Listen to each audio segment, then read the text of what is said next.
Jamen det, der skal ske nu, det er, at vi lukker vores 3 polarræve ud til sneuglerne udenfor i anlægget herude. Så det bliver spændende at se, hvad uglerne siger til det. I første omgang så bliver de bare lukket ud til uglerne herude, og så skal de lige vende sig lidt til anlægget og lige falde lidt til ro, og de skal lige lære hinanden lidt at kende.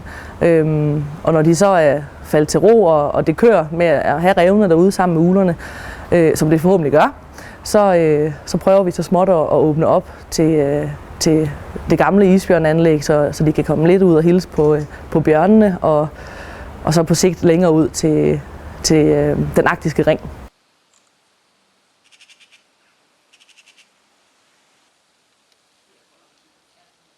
Det gik rigtig godt med udlukningen her. Vi er meget tilfredse. Det er klart, at uglerne de skal altså lige vende sig lidt til de har fået 3 nye i anlægget. Så de har fløjet lidt rundt herinde i anlægget og fløjet lidt på nettet også. Men det er klart, at de skal lige vende sig til det hele og også lige sådan forstå, at rævene de kan altså ikke komme op til dem, når de sidder øverst oppe og slapper af. Så lidt tilvænning, og så er jeg sikker på, at det her det kommer til at fungere rigtig godt.